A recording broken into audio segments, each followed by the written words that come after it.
33 రకాల వరి ధాన్యాలను గుర్తించాం. రైతులకు గిట్టుబాటు ధరను కల్పిస్తూ కొనుగోలు కేంద్రాల ద్వారా ధాన్యం కొనుగోలు చేస్తున్నాం. రైతు సౌకర్యార్థం మొన్నటి రబీ సీజన్లో ధాన్యం సేకరణ కేంద్రాలను సంఖ్య 7178కి పెంచాం. రైతుల నుంచి కొనుగోలు చేసిన ధాన్యానికి 48 గంటల్లోనే చెల్లింపులు చేస్తూ వస్తున్నాం. వ్యవసాయానికి 24 గంటల ఉచిత విద్యుత్తును అందిస్తున్నాం. నకిలీ విత్తనాల అక్రమార్కులపై మా ప్రభుత్వం ఉక్కు పాదంతో అణిచివేస్తుంది.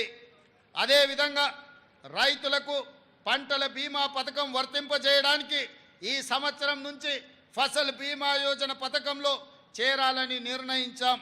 ఈ పథకం కింద రైతుల తరఫున బీమా ప్రీమియాన్ని ప్రభుత్వమే చెల్లిస్తుంది. రైతులకు పైసా ఖర్చు లేకుండా పంటలకు పూర్తి భద్రత కలుగుతుంది. ఈ పథకం ద్వారా రైతులకు ఆధునిక సాంకేతిక విధానాలు, పంటల దిగుబడికి సంబంధించిన శాస్త్రీయ పద్ధతులు తెలియజేయడానికి రైతు నేస్తం కార్యక్రమాన్ని మా ప్రభుత్వం ప్రారంభించింది. ఉద్యాన పంటల సాగు, ఆయిల్ ఫామ్ సాగుకి ప్రభుత్వం ప్రోత్సాహకాలు అందిస్తుంది. అదేవిధంగా భూమి లేని రైతు కూలీలు దుర్భర జీవితాలు గడుపుతున్నారు. రోజు కూలీ చేసుకుంటూ కూలీ దొరకని నాడు కుటుంబాలను పోషించలేక ఇబ్బందులు పడుతున్నారు.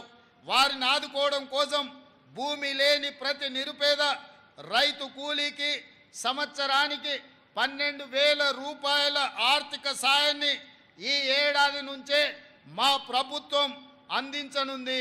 ఇది చాలా సంతోషకరమైన సందర్భం. అదేవిధంగా మిత్రులారా, రైతుల పాలిట శాపంగా మారిన ధరణి సమస్యలపై మా ప్రభుత్వం ప్రత్యేక దృష్టి సారించింది.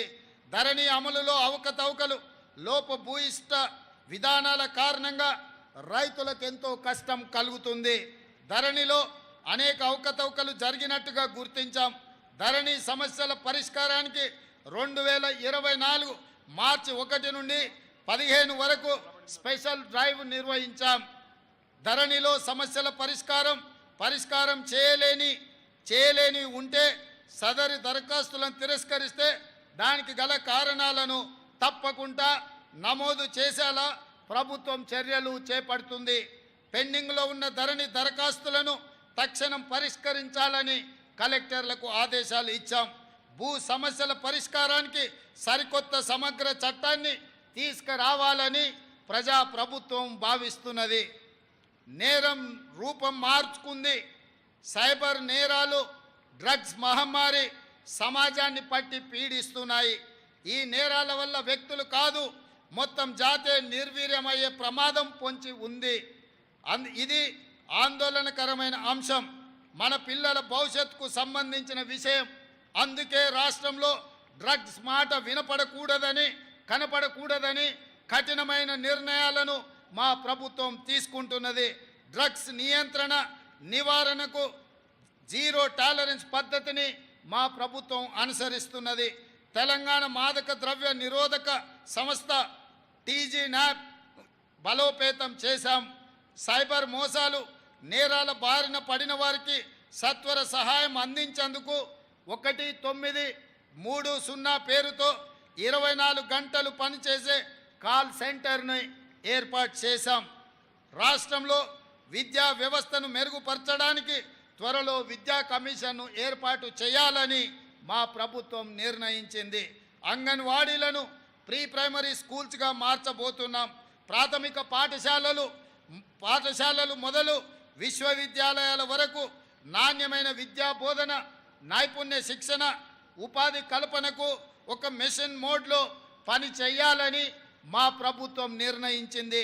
పాఠశాలలు తెరిచిన రోజే పిల్లలందరికీ యూనిఫారాలు, పాఠ్య పుస్తకాలను అందజేశాం. అమ్మ ఆదర్శ పాఠశాలల ద్వారా మౌలిక వసతులు కల్పిస్తున్నాం. 65 ప్రభుత్వ ఐటీఐలను టాటా సంస్థ సహకారంతో నైపుణ్య కేంద్రాలుగా మారుస్తున్నాం. SC, ST, BC